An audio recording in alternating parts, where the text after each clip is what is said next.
Halo teman-teman, semoga dalam keadaan sehat selalu. Pada video kali ini, saya akan menceritakan alur cerita film I Spit Your Grave 2 2013. Film ini berkisah tentang wanita bernama Katie yang ingin menjadi seorang model. Namun hal itu justru membuat dia merasakan kengerian yang tidak pernah terbayang di dalam hidupnya. Langsung saja kita mulai ceritanya. Film dibuka dengan penampakan kota New York, di mana wanita bernama Katie menuju tempat kerjanya. Lalu dia memberikan hasil fotonya pada Sharon, yang dianggap biasa saja. Very Midwestern. Sharon yakin Katie berbakat menjadi seorang model, walau saat ini dia belum mampu menyewa fotografer bagus. Dan ketika akan pulang, Katie mengambil kontak jasa fotografer gratis.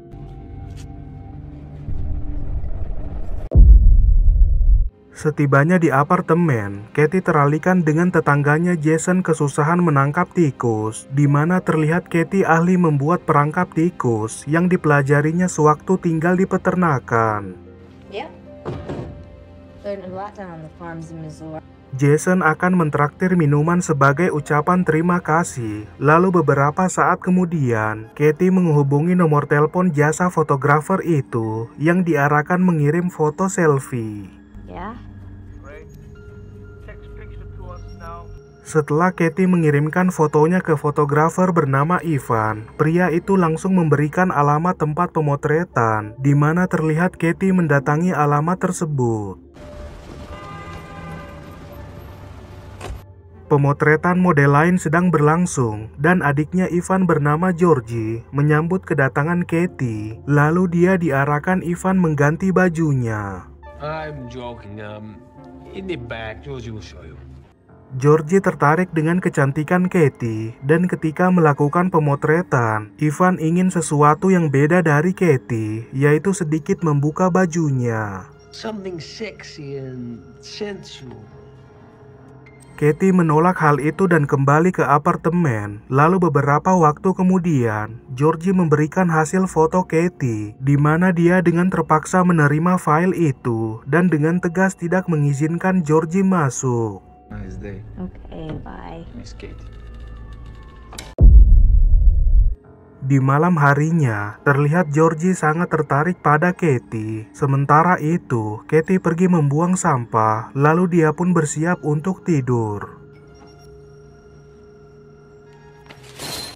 Ketika sedang tidur, Katie terkejut melihat keberadaan Georgie. Lalu dia berusaha kabur dari tempat itu. Namun Georgie menangkap Katie, diikuti Jason yang mendengar keributan tersebut. Georgie menyerang Katie sebelum mengikat kaki dan tangannya, sementara Jason masuk ke kamar, tetapi dia diserang hingga tewas, dan Georgie pun usai menggeprek paksa Katie. Panik dengan kekacauan itu, Georgie menghubungi saudaranya Ivan. Lalu beberapa saat kemudian, Ivan dan Nikki tiba di kamar, di mana Ivan memarahi Georgie karena telah meninggalkan banyak jejak. Ivan mengganti jejak di pisau dengan sidik jari Katie, dan terungkap dia akan menyerahkan Katie ke ayah mereka. Lalu Katie pun dibius sebelum dibawa pergi. Nikki, go get the box. Katie disembunyikan di dalam kotak yang masih dalam keadaan pingsan, dan beberapa waktu kemudian terlihat dia digeprek Nikki, namun Georgie menghentikannya. Dia juga mencegah Nikki mengencingi Katie. Lalu Ivan menyuruh keduanya naik ke atas, diikuti Katie yang berteriak meminta pertolongan.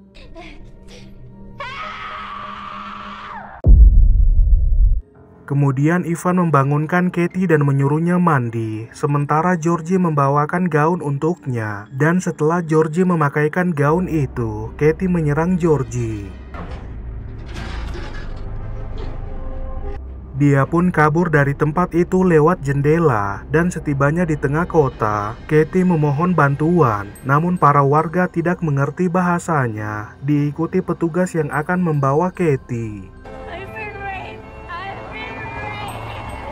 Detektif Kirill dapat berbahasa Inggris, lalu dia membawa Katie ke mobilnya, dan terungkap Katie berada di negara Bulgaria, sementara Nikki menyadari kepergian Katie. Ivan? Di kantor polisi, Katie menceritakan kejadian yang dialaminya, namun Kirill merasa aneh dengan cerita Katie. Lalu terlihat kemunculan wanita bernama Anna, di mana dia yang akan menangani Katie. Please get me a coffee. Anna mengelola penampungan untuk korban kekerasan pada wanita, dan dia juga pernah mengalami kekerasan. Lalu keduanya pun berkendara menuju kedutaan Amerika. Yes, she's American. Her name is Katie Carter. Sebelum ke lokasi kantor kedutaan, pakaian Katie akan diganti terlebih dahulu, di mana terlihat mobil tiba di rumah Anna dan membawa masuk Katie ke dalam rumah. I keep extra clothes downstairs. Storage. Katie diarahkan ke kamar yang ternyata dia kembali di ruangan tempatnya disekap. Lalu beberapa saat kemudian, ayahnya Ivan bernama Falco akan menggeprek paksa Katie.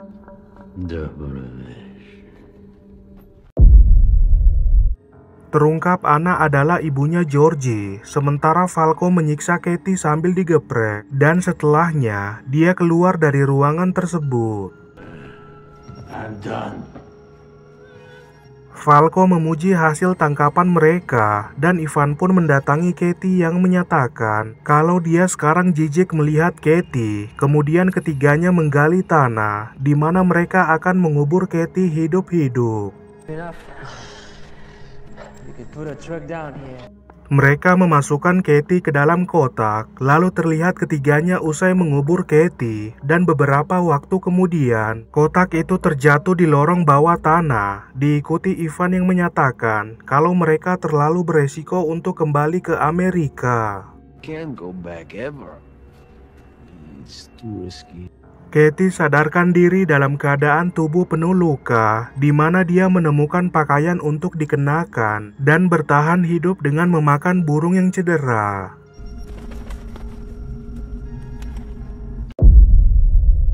Ketika sedang makan, Katie melihat lorong yang menuju ke sebuah pintu, sementara pastor menemukan makanannya diambil oleh seseorang. Lalu terlihat Katie mengambil peralatan pekerja bangunan.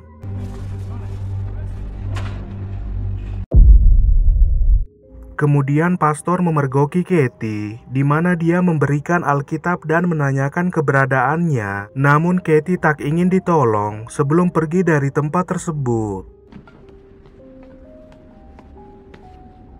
Keesokan harinya, Katie menemukan peralatan lain dan menemukan jalan keluar dari tempat itu. Lalu setibanya di kantor kedutaan Amerika, Katie mengurungkan niatnya untuk pulang.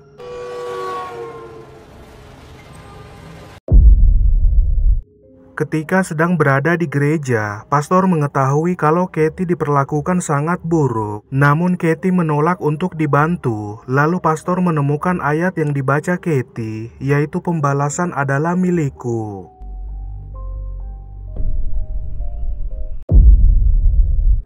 Menyadari kepergian Nikki, Katie masuk ke rumah itu dan mengambil kembali uangnya. Lalu dia dengan sengaja menjebak Georgie agar mengikutinya, di mana Georgie mengejar Katie hingga tiba di lorong tersebut.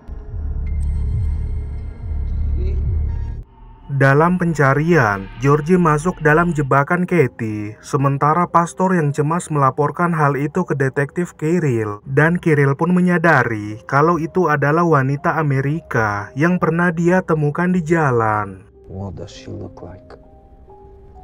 In her early 20s. Kemudian Katie memperlakukan Georgie seperti yang dilakukan Georgie padanya. Sementara di bar, terlihat Nikki sedang bersenang-senang, di mana dia ditewaskan Katie saat berada di toilet.